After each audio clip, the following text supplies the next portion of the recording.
那如果它转速过高的话，表示这台车的怠速马达那边可能有些问题，要做重新的校正。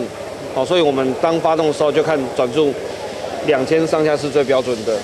它这样的转速是 OK 的。自由工商透过这场的专业技术现场辅助教学，除了加强产业交流合作，和学生深度学习以外，结合今年迎接60周年，也整出扩大办理机车技检，和学生对服务甲维修一条龙，将专业知识转化成实际技能，展现整体学习成果。透过技师学习，他们在外面看要怎么做，然后让我先在学校学习完之后出去就不用再去学，就少那段时间。从学徒到现在半季，都是慢慢学，然后之后可能出师了，之后可能自己有能力，也可以开一间规模一样的店，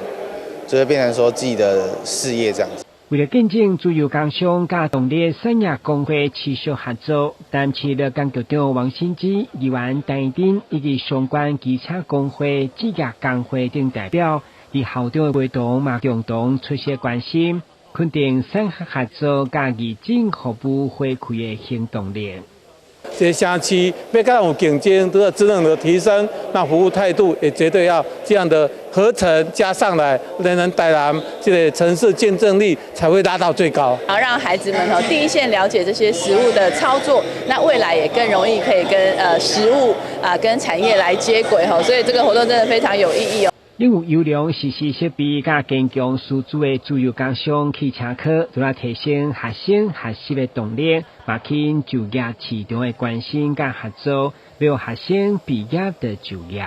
让我们学生在学习上面能够结合社会的脉动，然后知道现在社会的需求是什么，那他们将来就可以直接就业。好，那实际上他们也能够在学校里面最后里面去验收他们在这2-3年里面所学的是不是这个为业界可用的人才。举起产学合作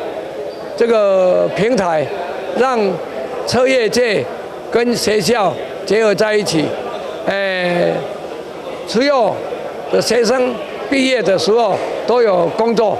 自由工商为了成就校园这场的体验，增加就业媒合的效益以外，也做到敦亲睦邻以及所得。今日新闻本集采访报道。